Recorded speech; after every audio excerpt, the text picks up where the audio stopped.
Hello दोस्तों, मेरे YouTube channel पर आपका स्वागत है। तो चलिए कहानी शुरू करते हैं। और कहानी अच्छी लगी तो प्लीज़ चैनल को लाइक, सब्सक्राइब एंड शेयर ज़रूर कीजिए। महक अपना फ़ोन चलाते हुए बिस्तर पर बैठे थे और मृत्युंजय किसी फाइल को ढूंढ रहा था, लेकिन मजाल है महक उससे बात कर रही हो। मृत्युंजय आखिर में इरिटेट होकर महक से बोला, महक मेरी फाइल कहाँ है? लेकिन महक मृत्युंजय के सवाल का कोई जवाब नहीं दे। मृत्युंजय फ्रस्ट्रेशन में गुस्से से बोला, अरे यार बच्चों की तरह रिएक्ट करना बंद करो, बताओ ना मेरी फाइल कहाँ है, मुझे इम्पोर्टेंट टेंडर के लिए प्रेजेंटेशन बनाना है। महक मृत्युंजय की बात का बिना कोई जवाब दिए फोन में कुछ टाइप करने लगती है। मृत्युंजय के फोन में टिंग की आवाज़ के साथ मैसेज आता है। मृत्युंजय अपना फ़ोन उठाकर देखता है, जिसमें महक का मैसेज आया था और लिखा था, स्टडी रूम के पहले ड्रॉवर में है। मृत्युंजय महक की बात पर अपनी आंखें छोटी करके बोला, मतलब तुमने मौन व्रत धारण कर लिया है और मुझसे बात नहीं करने वाली। महक अपना फ़ोन नाइट स्टैंड पर रखकर ब्लैंकेट खींचकर ओढ़ते हुए बिस्तर पर लेट जाती है। मृत्युंजय गुस्से में ब्लैंकेट को खींचकर महक के बाह को पकड़ उसे उठाकर बैठाते हुए बोला,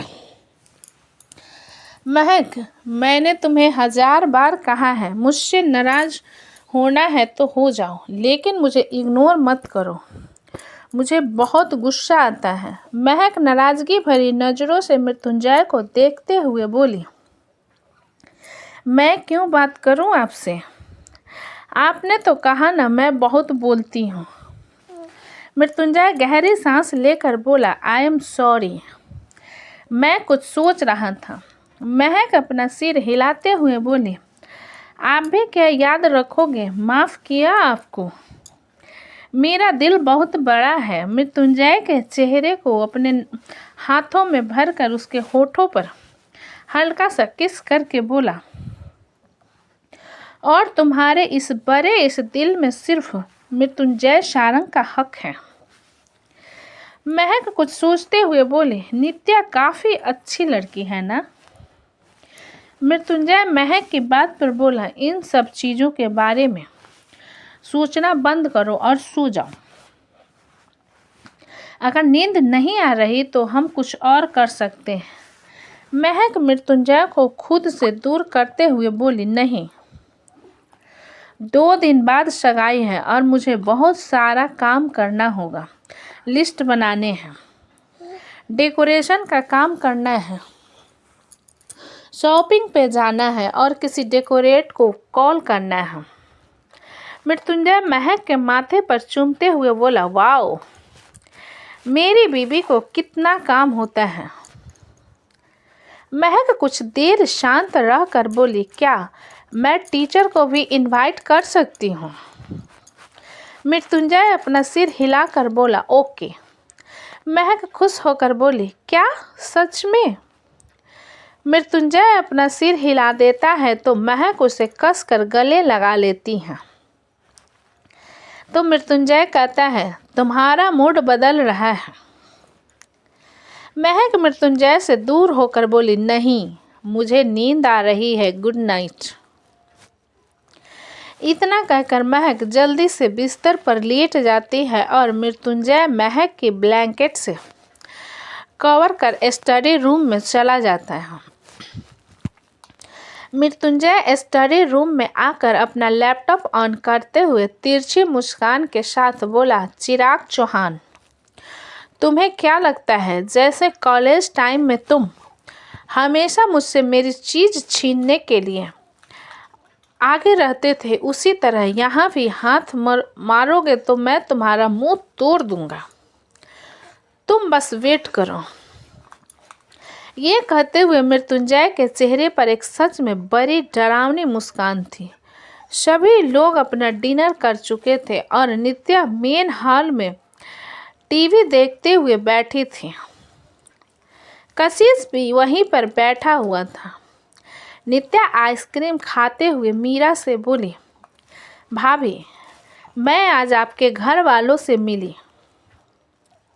मीरा नित्या की बात सुन हैरानी से उसकी तरफ देखने लगती है। कशिश भी नित्या को देखने लगता है।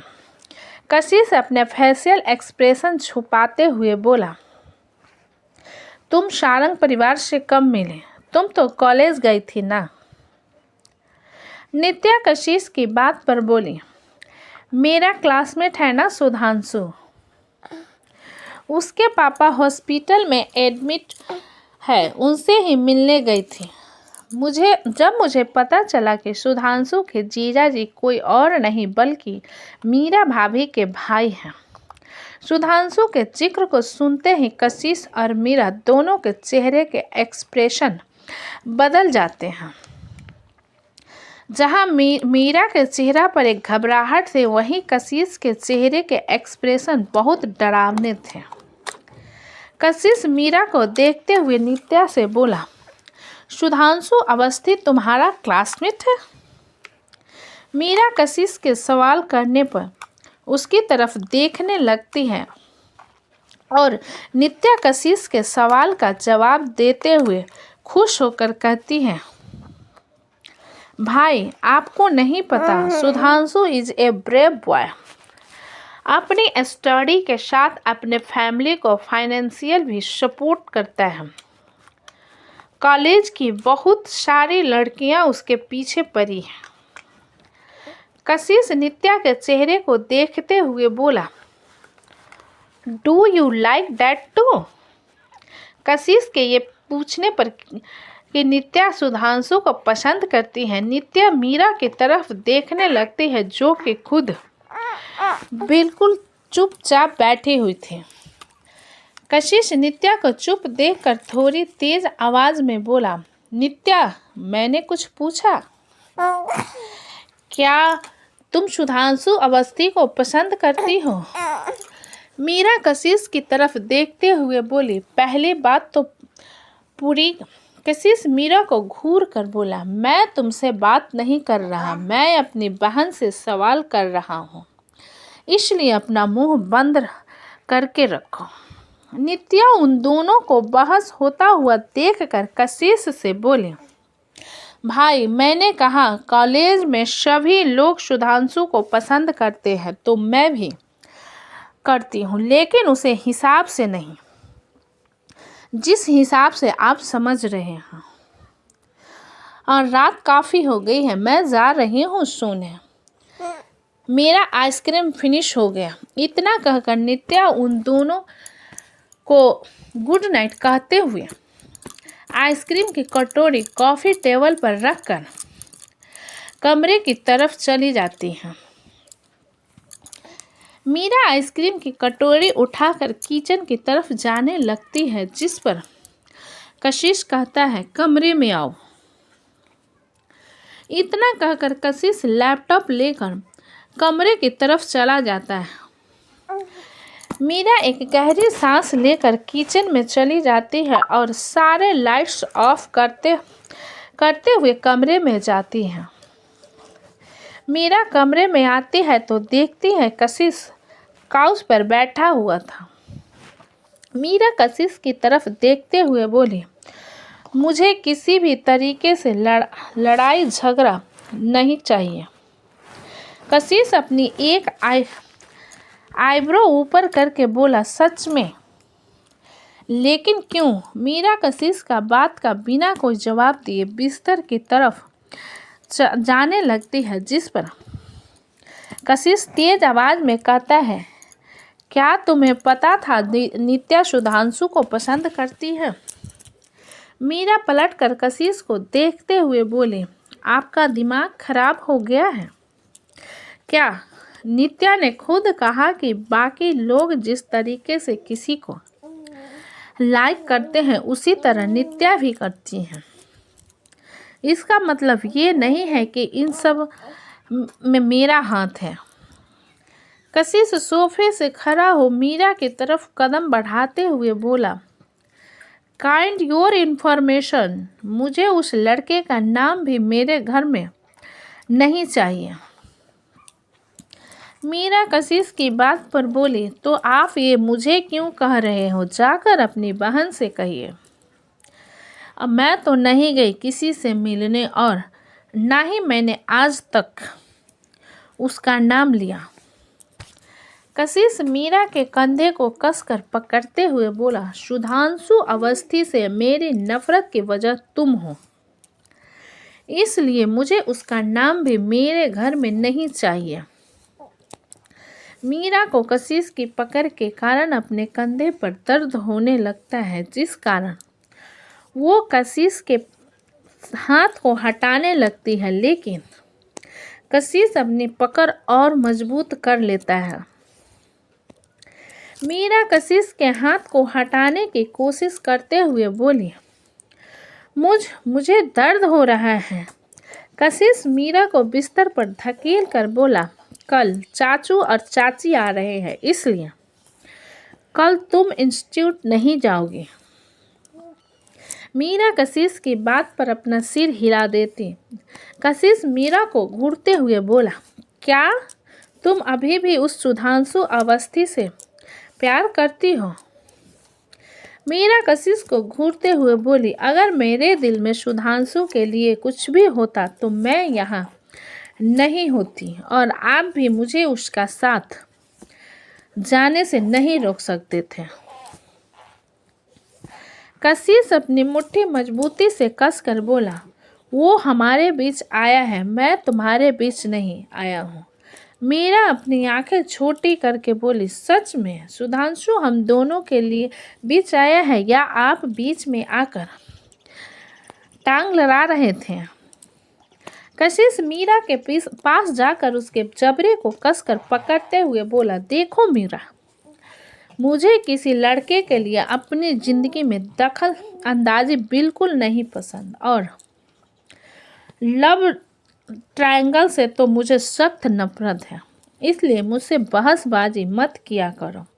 मीरा कशिश के हाथ को झटकते हुए बोली, पहली बात दूर रहकर बात किया करो, मैं जुबान चला रही हूँ, ना तो तुम्हें हाथ चलाने का कोई हक नहीं है। कशिश कुछ सोचते हुए बोला, 5 महीने हो गए हमें साथ में रहते हुए, 4 महीने हो गया हमारी शादी को, लेकिन हम दोनों अभी तक एक दूसरे के करीब नहीं आए। मुझे लगता है कि यही सही वक्त है। मीरा कशिश की बात सुन घबराई हुई नज़र से उसकी तरफ देखने लगती है, जिस पर कशिश मीरा के पास आकर उसके कमर पर हाथ रखते हुए कहता है, तो क्यों ना हम दोनों आगे की प्लानिंग करें। मीरा कशिश के सीने पर हाथ रखकर उसे खुद से दूर करते हुए बोले, मैं इन सब के लिए तैयार नहीं हूँ। कशिश अपनी आंखें छोटी करके बोला, तो कितना वक्त चाहिए तुम्हें? तुम्हारी शादी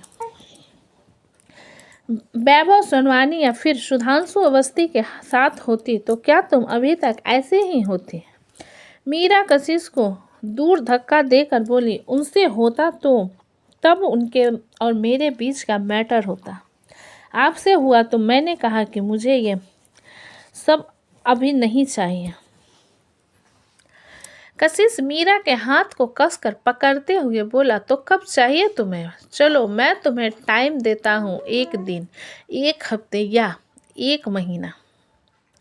मीरा कशिश को खुद से दूर करने की कोशिश करने लगती है तो कशिश उसके दोनों हाथों को पकड़ लेता है। मीरा कशिश खुद को छुड़ाने की कोशिश करते हुए अपने हाथ पर करने लगती है तो एक थप्पड़ कशिश के गाल पर पड़ता है। कशिश की पकड़ मीरा के हाथों पर और मजबूत हो जाती है और कशिश मीरा के हाथों को पकड़कर अपने पास खींच लेता है और उसके होठों पर किस करने लगता है। मीरा कशिश को दूर करने की कोशिश करने लगती है तो कशिश उसे धक्का देते हुए बिस्तर पर ले आता है और खुद भी उसके ऊपर आ जाता है। मीरा घबराई हुई नजरों से कशिश को घूरते हुए बोली, तुम कशिश के बीच में मीरा के बात को काट उसके दोनों हाथों को कसकर पकड़ के सिर के ऊपर करते हुए गुस्से से बोला, चुप, बिल्कुल चुप। अब वही होगा जो मैं चाहूँगा। अगर तुमने होशियारी दिखाने की कोशिश की तो तुम्हें तकलीफ होगी। मीरा की आंखों में आंसू आ जाते हैं। कशिश मीरा के गले पर बाइट करने लगता है। मीरा रोने लगती है तो कशिश उससे दूर होकर अपना हाथ कॉफ़ी टेबल पर मारता है तो कॉफ़ी टेबल टूटकर चकनाचूर हो जाता है, क्योंकि वह शीशे से बना हुआ था। कशिश के हाथों से खून आ रहा था। मीरा अपने मुंह पर हाथ रखकर रोने लगती है, जिस पर कशिश गुस्से में चिल्लाकर कहता है। तो दोस्तों, कहानी कैसी लगी मुझे कमेंट कीजिएगा, और कहानी अच्छी लगे तो प्लीज़ चैनल को लाइक कीजिएगा, सब्सक्राइब कीजिएगा और शेयर ज़रूर कीजिएगा। कहानी को पूरा सुनने के लिए धन्यवाद।